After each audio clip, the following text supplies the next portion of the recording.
Hi friends, எனக்கு சிலவர்ஸ் இன்றைக்கான episode பார்க்கலாமா? கிருஷிக்கு வந்து ரொம்ப ஜுரம் அதிகமாகிடுச்சு. 102 தான் இன்னும் இருக்குது, குறையவே மாட்டேங்குது. அதனால் மாத்திரை போடலான்னு சொல்லி ரோஹிணி வந்து மாத்திரை போடுறான். அவங்க அம்மா சொல்கிறாங்க, பேசாமல் நம்ம முத்தும் மீனாவே வந்து கூப்பிட்டுலாமா, பார்க்கறதுக்கு அவங்க பேர் தானே சொல்லிகிட்டே இருக்கான் அப்படின்னு சொல்லிட்டு. நீ வேறு அமைதியார், அவங்க தான் என்னை பிரிக்கிறதுல ரொம்ப உன்னிப்பாக இருக்காங்க, அவங்களாம் வரமாட்டாங்க, நான் கூப்பிட்டாலும் அவங்க வரமாட்டாங்க அப்படின்னு சொல்லிட்டு ரோஹிணி சொல்கிறான். அப்புறம் நீ சாப்பிட்டியா அப்படின்னு கேட்குறாங்க. இல்லை, அப்போ போய் நீ சாப்பிடு அப்படின்னு சொல்லிட்டு அதை சொல்லிவிட்டு அனுப்பிச்சி விட்டுறா.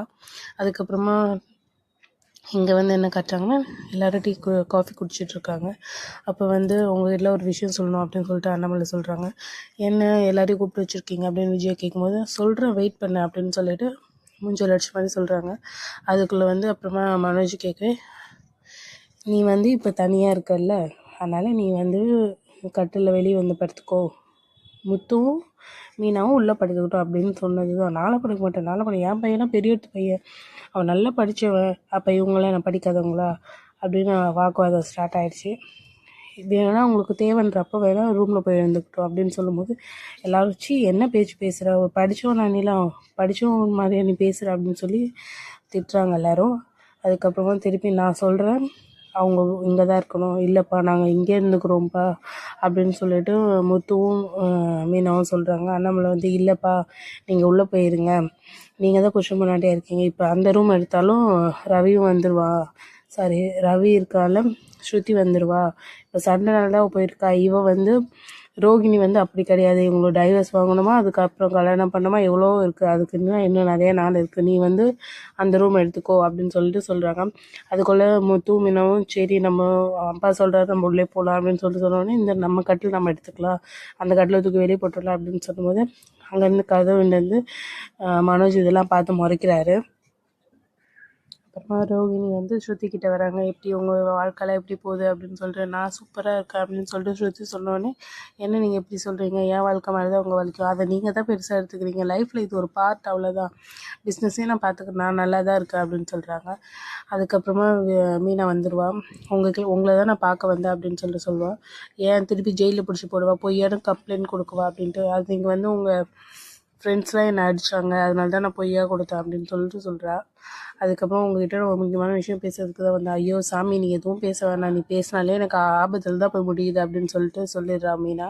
இல்லை உங்ககிட்ட ஒன்று சொல்லணும், கிறிஷுக்கு வந்து ரொம்ப உடம்பு முடியல, அவள் உங்கள் பேரையும் முத்து பேரையும் தான் சொல்லிகிட்டே இருக்கா, நீங்கள் ஒரு வாட்டி வந்து அவளை பாருங்கள் அப்படின்னு சொல்லிட்டு ரோஹிணி சொல்கிறா. சரி நான் பார்க்குறேன், எதுவுமே அவள் சொல்லவே இல்லை, சொல்லிவிட்டு இதை என் வீட்டு லொக்கேஷன் நான் அனுப்புகிறேன் அப்படின்னு சொல்லிட்டு அனுப்பிட்டு போயிட்டா.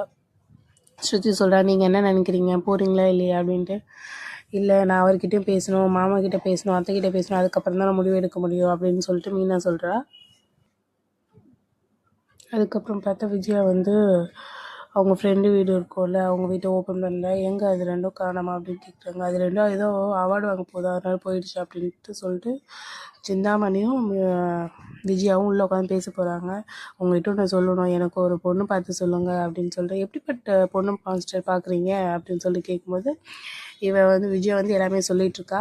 நல்லா பணக்கார பொண்ணாக இருக்கணும், கூட பிறந்தவங்க யாரும் இருக்கக்கூடாது, அப்பாவும் நல்ல பணக்காரங்களாக இருக்கணும், அம்மாவும் நல்ல பணக்காரங்களாக இருக்கணும், அப்போ தான் அவங்களோட சொத்தெல்லாம் ஒரே ஒரு பொண்ணு அவளுக்கு வரும் அப்படின்னு சொல்லிட்டு விஜயா சொல்லும்போது, சரிங்க மாஸ்டர் நான் பார்க்குறேன், அதில் ஒரு சிக்கல் இருக்குது, உங்கள் இப்போ ரவியும் நல்ல பணக்காரங்க, ஸ்ருதியும் நல்லா ரவி நல்லா படிச்சு செஃப்பாக இருக்கான், அப்படி இருக்கும்போது இந்த முத்து மீனா மட்டும்தான் படிக்காதுங்க, இவ்வளோ பூ விற்கிறா, அவங்க கார் டிரைவரு, இப்படி இருந்தால் அந்த பணக்கார மாப்பிள்ளை வந்து கேட்கும்போது அசிங்கமாக இருக்கும்ல, நீங்கள் எல்லாம் உங்களை அனுப்பிச்சிடுங்க அங்கே வீட்டிலேருந்து அப்படின்னு சொல்லிட்டு சொல்கிறாங்க. சரி நான் இந்த வேலையை நான் முதல்ல பார்க்குறேன் அப்படின்னு சொல்லிட்டு சொல்கிறாங்க.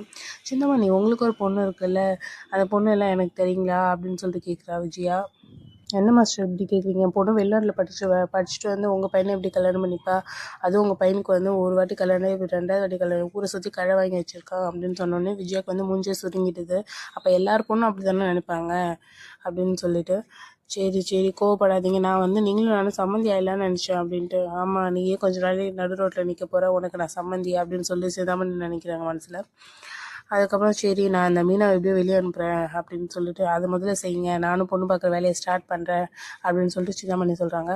நம்மளோட சேனலை சப்ஸ்கிரைப் பண்ணிக்கோங்க, அப்போ தான் மனோஜ் கல்யாணம் ஆகலையா அப்படின்னு சொல்லிட்டு வீடியோ உங்களுக்கு வரும். தேங்க்யூ, பாய்.